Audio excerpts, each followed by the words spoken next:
কলকাতায় শুরু হয়ে গেছে আন্তর্জাতিক বইমেলা ২০২৫।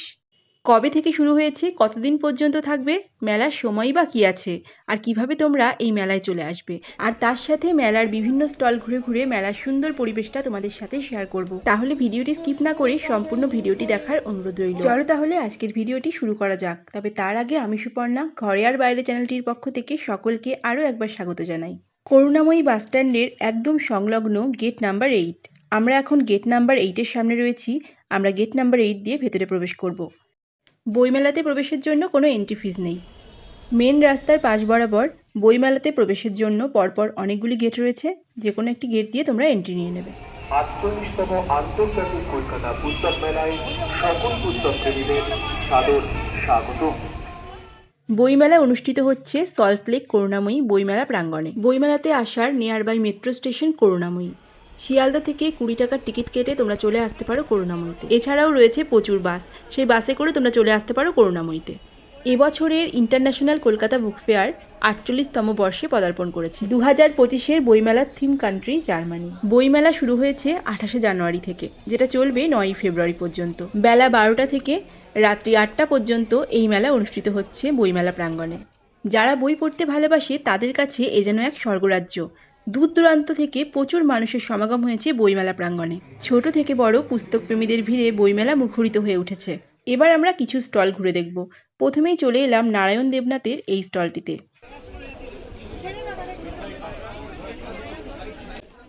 নন্টে ফন্টে, হাদা ভোদা, বাটুল দি গ্রেট, এগুলো যতই আমরা বড় হয়ে যাই না কেন, এগুলো আমাদের নস্টালজিয়া, তাই এগুলো একবার আমাদেরকে দেখতেই হয়। নারায়ণ দেবনাথের প্রচুর বইয়ের সম্ভার রয়েছে এই স্টলটিতে। এছাড়াও আরও অনেক লেখকের বই রয়েছে এখানে। প্রতি বছরই বইমেলার একটা জিনিস আমার ভীষণ ভালো লাগে, বিভিন্ন বইয়ের স্টল, বিভিন্ন প্রকাশনীর পক্ষ থেকে থাকে কুইজের ব্যবস্থা। এখানেও চলছে কুইজ, আর তার জন্যই এত মানুষের ভিড়। লোকে বলে আমি এই মেলা পারুলের স্টলে চলছে ৪৮তম বইমেলা জোহান্সবার্গ। পরের প্রশ্ন, এবার চলে যাচ্ছে এমন একটা পুনশ্চর বই, ভালো বই পড়বই। এবার আমরা এই স্টলটা একটু ঘুরে দেখব। এখানে দেখো বিভিন্ন রকমের বই রয়েছে, ছোট থেকে বড় সকলের জন্যই কিন্তু এখানে প্রচুর বইয়ের সম্ভার রয়েছে। বইমেলার এটাই একটা মজার ব্যাপার। কোনো বই কিনতে গেলে যেমন লেখকের নাম আর বইয়ের নাম নিয়ে তারপরে দোকানে গিয়ে কিনতে হয়, কিন্তু বইমেলায় থাকে প্রচুর বইয়ের সম্ভার। বিভিন্ন রকমের বইয়ের সংস্পর্শে আসার সবথেকে উপযুক্ত জায়গা।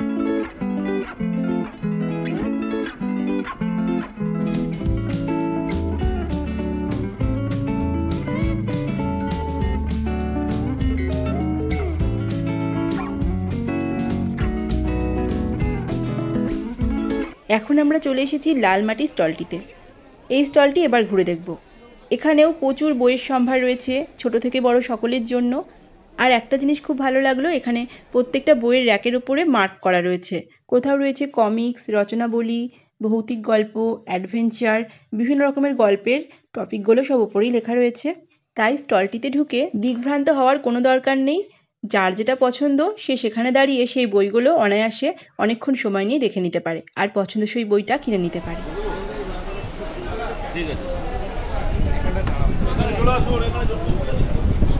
প্রত্যেক বছরই বইমেলা প্রাঙ্গণে লিটিল ম্যাগাজিনের একটা বড় স্টল করা হয়। এখন আমরা সেই লিটিল ম্যাগাজিনের স্টলটাতেই রয়েছি। এটা অবশ্যই বলতে হয়, বইমেলা প্রাঙ্গণ লিটিল ম্যাগাজিনের এই স্টল ছাড়া অসম্পূর্ণ। অনেক পাঠক তো এই লিটিল ম্যাগাজিন স্টলের আকর্ষণেই বইমেলাতে আসেন। ছোট থেকে বড় বিভিন্ন লেখার সম্ভারে পরিপূর্ণ এই লিটিল ম্যাগাজিনের স্টলটি।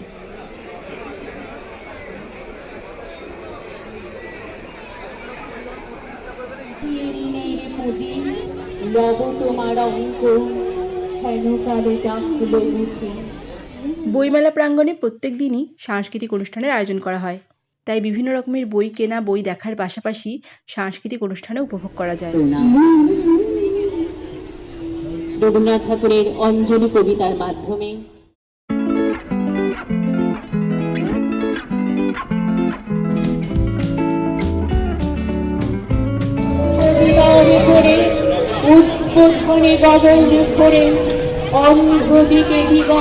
এবার আমরা চলে এসেছি যেখানে সাংস্কৃতিক অনুষ্ঠান হচ্ছে, তার পাশেই ওয়েস্ট বেঙ্গল পুলিশের একটি স্টল থাকে সেখানে। একদম প্রথমেই রয়েছে বম্ব স্কোয়ারে যারা কাজ করেন সেই বম্ব স্কোয়ারের পোশাক পরিহিত একটি মডেল।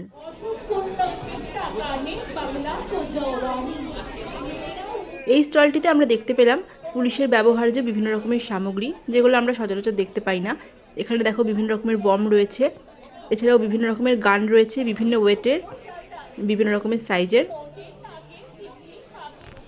এবার চলে এসেছি আরও একটি বৃহৎ বইয়ের স্টলে, দেব সাহিত্য কুটির। এই স্টলটিতে বিপুল বইয়ের সম্ভার রয়েছে। বিভিন্ন ক্যাটাগরির বই এই দোকানটিতে রয়েছে। রোমাঞ্চ, রহস্য, ভৌতিক গল্প, কমিক্স, বিভিন্ন রকম। তো যার যে বিষয়ে ইন্টারেস্ট সেখানে দাঁড়িয়ে তোমরা বইগুলোকে দেখে পছন্দসই কিনে নিতে পারো। আমিও আমার পছন্দসই একটি বই এই দোকান থেকে কিনে নিয়েছিলাম। ব্যক্তি বিশেষে আমাদের সকলেরই পছন্দ আলাদা, তো আমাদের পছন্দ মাফিকই বিভিন্ন স্টলগুলো বইমেলাতে সেজে ওঠে। তাই বইমেলায় গেলে আমরা আমাদের পছন্দসই কোনো না কোনো স্টল পেয়েই যাব, আর সেখান থেকে আমাদের পছন্দসই আমরা বই কিনে নিতে পারবো। এখন আমরা ঘুরে দেখছি গণশক্তি নামক স্টলটি। বিভিন্ন সময়ের রাজনৈতিক প্রেক্ষাপটের প্রচুর বই এখানে রয়েছে। বিভিন্ন সময় ঘটে যাওয়া বিভিন্ন আন্দোলনের ইতিহাস এখানে ছত্রে ছত্রে সাজানো রয়েছে। তার পাশাপাশি রয়েছে বিভিন্ন ঐতিহাসিক চরিত্রের আত্মজীবনী।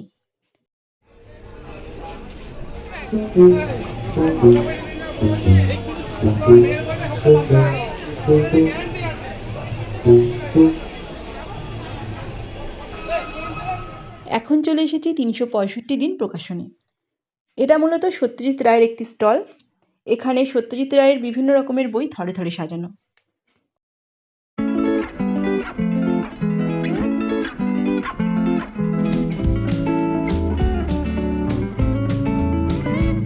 এই স্টলটিরই একপাশে রয়েছে বিভিন্ন রকমের দেশি বিদেশি রান্নার বই।